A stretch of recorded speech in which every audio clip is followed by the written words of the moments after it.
Bonjour à tous, c'est Alexandre. Alors aujourd'hui, on va voir le livre Thoth de Thoth, Les Tables d'Émeraude. Alors qu'on appelle également Hermès Trismégiste. Alors ça, c'est sa version, on va dire, enfin, son nom en grec ancien. Et donc du coup, ce sont les textes les plus anciens qu'on a et qui sont en lien avec la spiritualité. Donc je montre le livre qu'on va développer aujourd'hui. Alors je vais essayer de remettre hop, l'image. Et donc, ce sont des textes qui ont été récupérés alors, dans l'Égypte ancienne, à l'époque enfin, lorsque les Grecs avaient conquis l'Égypte, donc c'était il y a déjà quelques siècles, hein, où ils ont trouvé des tables d'émeraude. Alors, c'est pas sûr que ce soit de l'émeraude, parce que ces fameuses tables, on ne les a plus en notre possession, ou du moins ça a été caché depuis pas mal de siècles. Ce seraient des tables qui auraient été créées par le dieu Thoth, donc le Thoth de l'Égypte ancienne, qui avait une tête d'ibis et qui était le dieu de la sagesse. Alors c'est un être qui serait venu de l'Atlantide et qui aurait apporté sa connaissance aux hommes. Alors, qu'est-ce qui crédibilise déjà c'est ce texte? Tout simplement parce que l'Atlantide, c'est des médiums ou qui ont eu ce type d'informations, comme quoi l'Atlantide aurait vraiment existé. Aussi, les personnes qui ont fait des EMI nous rapportent que l'Atlantide aurait existé aussi. Donc, je prends par exemple, enfin, comme exemple Nicole Dron, qui est assez connu en France.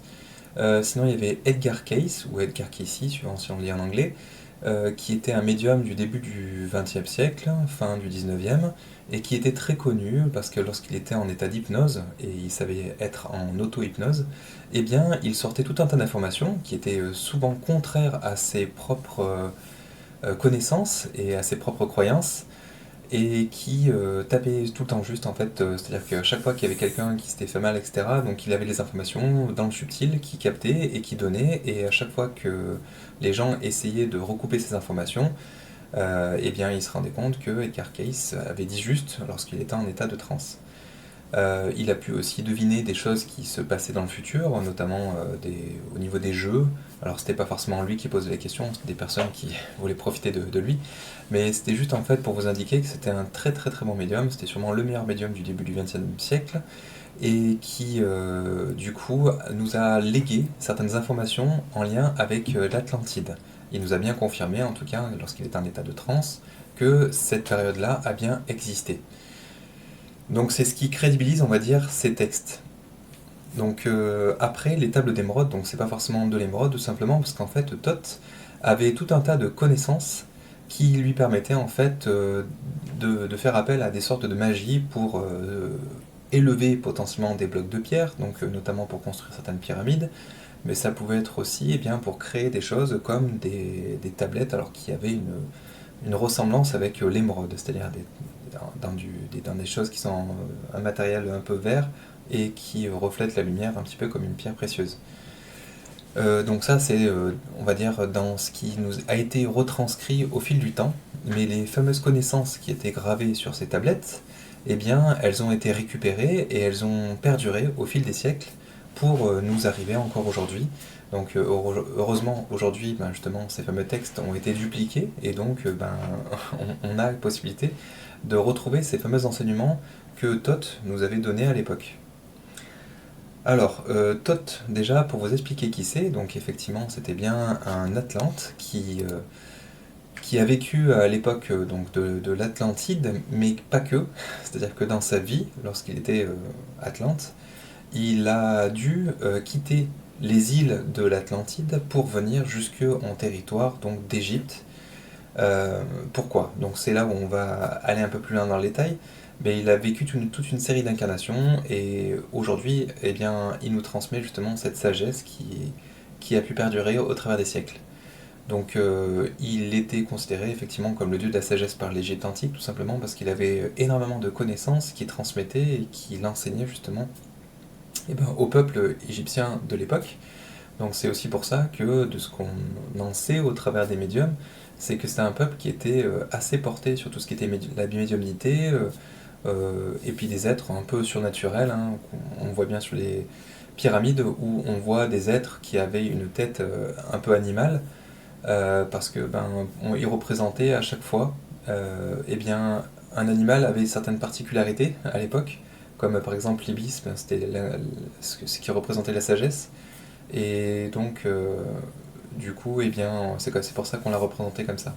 Donc à l'époque, l'Atlantide était composée de 10 îles, et dont une où il y avait des êtres de lumière qui étaient incarnés, donc ce qu'on appelait les enfants de lumière. Et donc c'était une île qui était assez gardée parce que justement c'était une île qui était beaucoup plus éveillée spirituellement que les autres.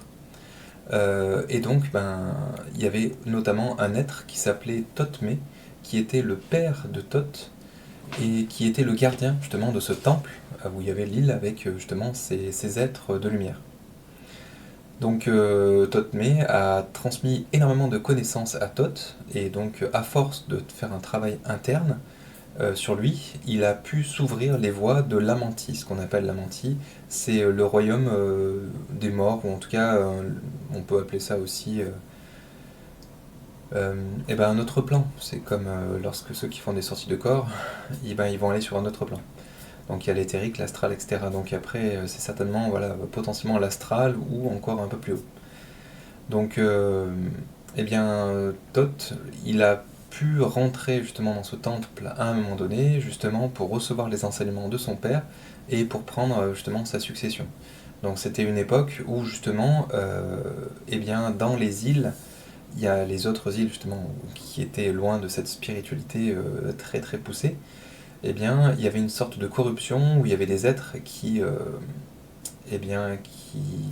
ont été pervertis par des choses sombres parce que justement ils ont fait des rituels noirs, ce genre de choses, et du coup ils ont été très happés par tout ce qui était matière, pouvoir et l'équivalent de l'argent de l'époque très certainement. Donc disons qu'il y a une certaine déchéance à un moment donné. Donc à un moment donné, Thotmé a mis en place des rituels pour faire en sorte que les îles de l'Atlantide plongent. C'est-à-dire que l'Atlantide s'écroule pour qu'il y ait un renouveau et pour que justement ce mal qui a été invoqué au travers de sacrifices, de rituels, etc., puisse disparaître et être lavé, justement. Et bon, justement, c'est dans cette idée, ou en tout cas dans ce contexte-là, que justement on va pouvoir aller plus loin et comprendre justement ce qu'on a à nous enseigner à ce niveau-là. Donc dans son apprentissage, Thoth a eu l'opportunité de rencontrer les grands seigneurs de la vie et de la mort et récupérer donc leurs enseignements. Et donc à force de progresser spirituellement, il s'est affranchi du besoin de se réincarner. Donc il était dans une espèce de vie un peu éternelle entre deux plans, mais il pouvait revenir en état incarné.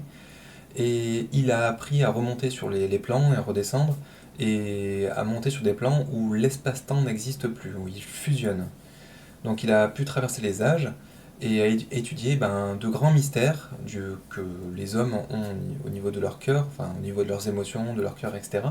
Et il a vu tomber effectivement le grand Atlantide dans l'obscurité.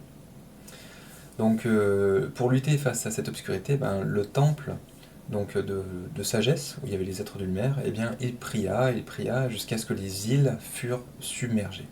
Donc seul le temple, avec justement la grande sagesse, et aussi spirituelle, était encore à flot pour un certain moment. Et donc c'est à ce moment-là que justement il y a Thoth qui prie alors le peuple qui restait, qui était encore spirituel et qui n'était pas encore dans une sorte de déchéance, et qui partit vers le désert de l'Afrique.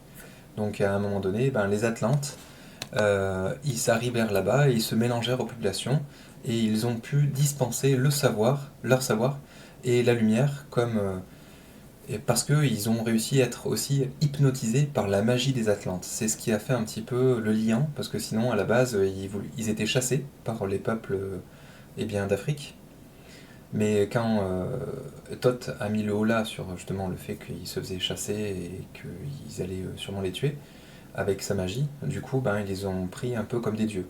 Donc c'est pour ça qu'ils ont pu vivre avec eux, finalement, avec ces peuples-là, et leur apprendre, leur enseigner, leur transmettre. Donc Thoth, il avait une sorte de magie, une énergie qui était anti-gravité et qui lui a permis de construire effectivement certaines pyramides. Et chaque pyramide avait une sorte de cristal qui permettait de faire le lien avec un monde supérieur qui était caché dans les chambres, les, les chambres qui étaient en lien avec la mantie, c'est-à-dire le lien avec l'au-delà. Donc il allait parfois chercher des êtres dans des mondes obscurs pour les aider et leur donner la connaissance, pour leur permettre justement de remonter. Et là, au travers justement de ces textes, il nous transmet ces connaissances qui nous permettront de, à un moment donné, nous affranchir de, de cette notion de réincarnation, comme pour rester justement là-haut et dans la lumière. Donc il laissait souvent son corps dans une de ces chambres et s'en alla vers Dieu, vers le grand tout, vers tout ce qui était lumineux, en fait, vers la lumière. Et son âme, elle peut s'incarner encore, bien sûr, elle a cette capacité, mais c'est pas obligatoire pour lui. Donc il nous conseille en tout cas très fortement de nous tourner toujours vers la lumière la plus haute et de faire attention aux fausses lumières et aussi l'obscurité, qui va nous retenir très fortement vers le bas. Voilà, donc ça c'était pour la première tablette. Alors dans les enseignements de Thoth, on a pu récupérer 15 tablettes où il y avait tout un tas d'enseignements. Et donc là, on passe maintenant à la deuxième tablette, donc les enseignements qui étaient sur la deuxième tablette. Alors à chaque fois, je vous fais un résumé des choses, donc après, si vous voulez lire le livre, achetez-le. Je mettrai le lien dans le descriptif, comme ça, ceux qui seront intéressés, vous pouvez bien sûr le commander sur Amazon. Donc je partage un livre qui est Spiritualité après coup temps, parce que voilà, c'est que le coût d'édition et d'envoi par la poste de Amazon qui vous seront facturés. Il n'y a pas de coût vraiment qui reviendront à l'éditrice, pardon. Et puis les textes sont libres de droit. Alors, tablette numéro 2, donc c'est la chambre de la mantille, le thème. Donc la chambre de la mantille, qu'est-ce que c'est? En fait, c'était une chambre qui a été creusée très profondément à un moment donné, qui était sous l'ancienne cité Atlante. Donc au niveau de l'île qui incarnait la sagesse, la lumière et la spiritualité. À un moment donné, il y a des êtres de lumière, ce qu'on appelait les enfants de lumière, qui voyaient de là-haut que les hommes étaient retenus dans des cycles d'incarnation parce qu'il y avait une certaine obscurité qui les retenait.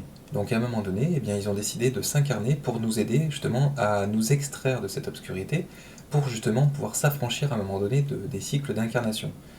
Donc à un moment donné, ces êtres-là, ils se sont incarnés pour aider les hommes avec donc, des corps qui étaient similaires aux hommes. Donc c'est pour ça que ce qu'il nous a indiqué, c'est qu'ils ont construit des domaines un petit peu de ce qu'on appelle dans l'intra-terre. Donc c'est au niveau de la croûte terrestre, et là c'est là où ils ont pu installer justement la vie et la lumière pour qu'eux-mêmes puissent échapper à la mort lorsque l'Atlantide s'est écroulée. Donc c'est très profond, et ça ne veut pas forcément dire que c'est sur le plan physique, ça peut être aussi sur le plan astral. Donc ils influencent de là où ils sont, justement, les êtres qui sont incarnés pour qu'ils puissent eux-mêmes évoluer vers la lumière au travers de la chambre de la vie, des chambres de vie. Après, ce qui nous s'explique, c'est que celui qui s'éveille justement de l'obscurité au travers de la vie physique devient un maître qui enseigne à son tour aux autres à ne plus justement se réincarner, à sortir des cycles d'incarnation. Donc on est parfois aidé par ce type d'être sur Terre pour aller vers la lumière et s'affranchir justement de ces cycles d'incarnation.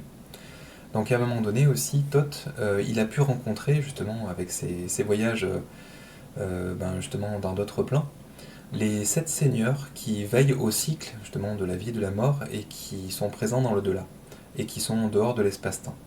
Donc à un moment donné, il y a le gardien, qui est le gardien justement pour passer d'un plan à un autre, qui a indiqué à Thoth que s'il meurt, s'il le désire, il peut, maintenant qu'il maîtrise la mantille, on va dire le fait de passer justement dans l'au-delà, il peut choisir d'être libéré de ses incarnations et poursuivre son chemin vers la lumière. Donc à un moment donné, il a rencontré aussi le Seigneur de la Tentation, celui qui est là pour nous tester, pour voir si on est bien prêt à passer à une étape suivante, donc au niveau d'une progression spirituelle. Et donc à un moment donné, lorsqu'il a rencontré ce Seigneur lui a dit qu'il l'affranchissait de toute tentation, Thoth, pour qu'il puisse continuer sa mission, son œuvre, de pouvoir transmettre et enseigner justement aux autres. Donc transmettre comment s'affranchir des cycles de réincarnation. Et la mort lui indiquait, c'est aussi un des maîtres justement qu'il a pu rencontrer, des seigneurs, et donc on lui a indiqué que la mort est temporaire, car la vie, elle est éternelle. Donc la vie, c'est la vie de la conscience, bien sûr, hein, c'est pas celle du corps physique. Donc après, Thoth, à un moment donné, même s'il était affranchi de tout ça, il a choisi lui-même, avec son libre arbitre, de s'incarner encore et d'enseigner aux hommes qu'est-ce qu'est le passage de la vie, de la mort, et de leur apprendre justement à s'affranchir justement des incarnations. Alors je précise aussi que Thoth transmet ces informations-là, mais il demande de prendre garde à ceux qui auraient le cœur sombre, qui seraient dans l'obscurité et qui souhaiteraient bénéficier de sa sagesse à des fins pour nuire aux autres, en fait, hein, des fins un peu sombres. C'est fait plutôt pour ceux qui veulent progresser sur le plan spirituel et lumineux, parce que voilà, il est avec des seigneurs autour de lui, dans des mondes supérieurs, qui peuvent nous influencer et potentiellement altérer ou bouger certaines choses qui pourraient nous être néfastes si on n'allait pas dans le sens de son savoir et de ce qu'il a pu nous transmettre. Donc ensuite, la tablette 3, c'est les clés de la sagesse.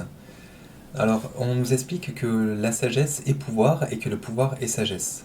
En fait, le fait de savoir, ça vous donne un certain pouvoir et qui va vous permettre ensuite de sortir un peu du lot et potentiellement d'aider les autres, hein, si vous allez dans un chemin lumineux.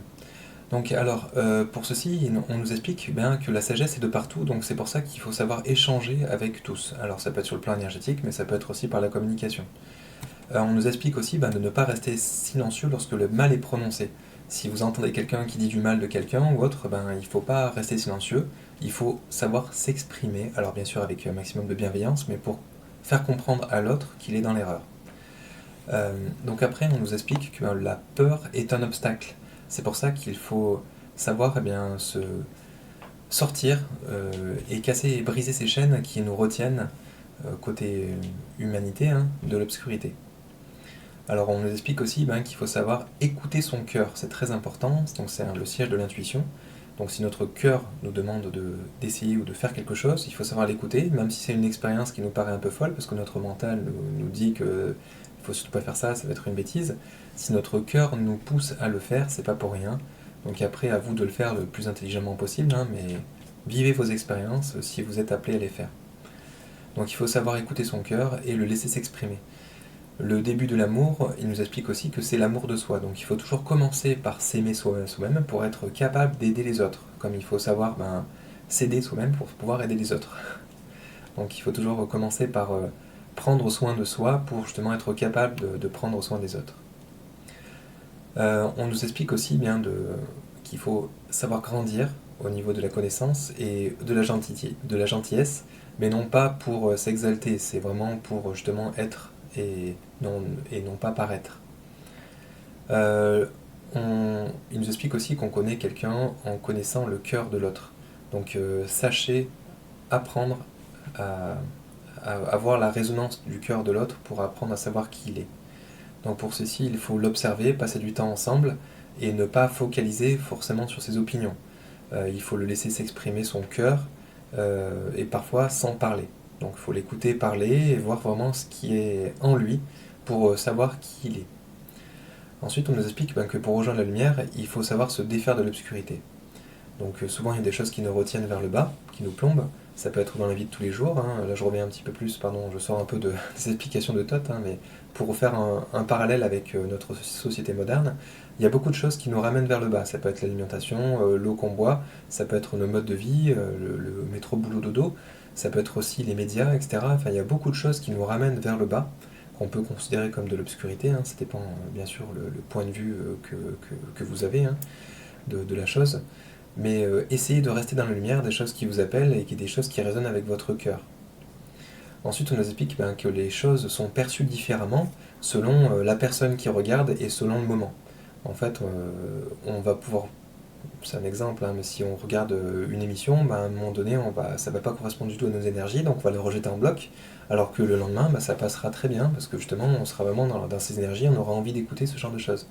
En fait, c'est pour ça qu'il ne faut pas non plus trop critiquer ou juger l'autre, parce que on a tous nos moments et on est tous différents. On a besoin de certaines énergies, puis on s'exprime aussi, puis on a aussi certaines formes de frustration, etc. Donc qui sont refoulées, mais des fois qui ressortent.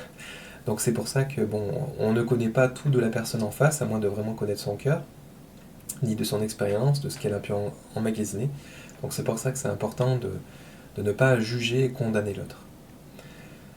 On nous explique aussi ce qui retient l'homme dans la matière, c'est le fait que son cœur soit souvent enchaîné à une certaine forme d'obscurité qui le retient dans la matière. Euh, et c'est pour ça qu'il est là pour nous aider, parce qu'il nous explique que celui qui connaît l'origine de toute chose, il se libère à jamais, parce qu'il sait vraiment ce qu'il y a derrière ce qu'on appelle certains le voile, mais ce qui est vraiment derrière la spiritualité. Euh, donc après, on nous explique qu'il faut savoir connaître l'existence de Dieu et sa lumière pour se dégager de l'obscurité. Donc c'est avec la connaissance et la sagesse qu'on va prendre certaines connaissances et qu'on va commencer à initier un chemin plus spirituel. Donc tout passe éternellement d'une forme à une autre forme d'être, et tu n'es pas une exception. En fait, c'est pour ça qu'il faut pas se juger si on n'est pas très lumineux, par exemple, ou pas assez lumineux, parce que justement, on est tous tout le temps en évolution, et puis c'est pas parce que quelqu'un est très lumineux qu'il le sera demain non plus, parce que souvent, voilà, on alterne un petit peu, mais c'est comme ça qu'on progresse. Des fois, on monte 3 marches et on en redescend une ou deux. C'est comme ça qu'on arrive à évoluer, parce qu'on a des choses à expérimenter, et puis c'est comme ça, c'est des choses qu'on a à vivre. Après, on nous explique que tout est loi, parce qu'en fait, tout ce qui se passe, en fait, tout passe par Dieu, et c'est des choses qui ont été prévues, programmées là-haut, et bien sûr, notre libre arbitre en fait partie aussi. On nous explique aussi que la plus grande illusion, c'est de croire qu'il n'y a pas d'illusion. Parce que là, sur le monde terrestre, on a des illusions, et souvent, c'est nous-mêmes qui nous créons nos propres illusions, avec des croyances limitantes notamment. Donc depuis des époques reculées, la lumière a été cachée, on va dire, et c'est pour ça que Thoth, avec ses enseignements et toutes les expériences qu'il a pu vivre, avec ses sorties hors du corps, ses expériences dans d'autres mondes, etc., eh bien il a pu retrouver toutes ces lumières, et beaucoup d'hommes ignorent qu'une lumière est à l'intérieur. Parce que souvent on va chercher la lumière à l'extérieur, mais en fait tout est à l'intérieur de nous, au travers de... Alors, ça peut être notre cœur, après ça dépend comment est-ce qu'on le visualise, mais on a tous en nous justement une lumière qui est en nous et qui peut nous éclairer, et qu'on a nous-mêmes qu'à éclairer en fait. Donc il faut savoir ouvrir cette porte de lumière et tourner nos pensées vers cette porte et la faire grandir avec la sagesse. Donc c'est pour ça qu'il nous conseille très fortement d'élever nos pensées vers la lumière, vers la vie, pour trouver les clés et sortir des incarnations. Donc le sentier, c'est celui qui mène à la lumière, c'est celui qui possède la sagesse, et qui fait en sorte que la sagesse soit toujours lumineuse. Donc il faut savoir briller sa lumière et s'éloigner de l'obscurité. Donc tous les mondes obscurs, ce qu'on appelle obscurité, c'est dans le plan physique, où on a tout plein de sortes de tentations, surtout dans nos vies occidentales, et on se rend bien compte qu'on n'est plus là à faire beaucoup de charité, à donner son prochain, à faire attention à l'autre, et des fois même c'est à ne pas s'aimer soi-même, en fait. Il y a des gens qui se détestent ou qui se voient avec un mauvais œil, alors que bon, c'est très dommage, parce que ce sont des êtres de lumière eux aussi, mais ils créent leur propre réalité, donc leurs propres illusions. Donc à vous, et en tout cas à ceux qui vont lire et écouter ces textes, eh bien d'en prendre conscience et connaissance, et de faire en sorte de justement vibrer vos vibrations les plus hautes et d'incarner vos lumières. Donc merci de nous avoir suivis, merci de nous laisser un pouce bleu, et merci de vous abonner si vous voulez être informé de nos prochaines vidéos. A bientôt, au revoir.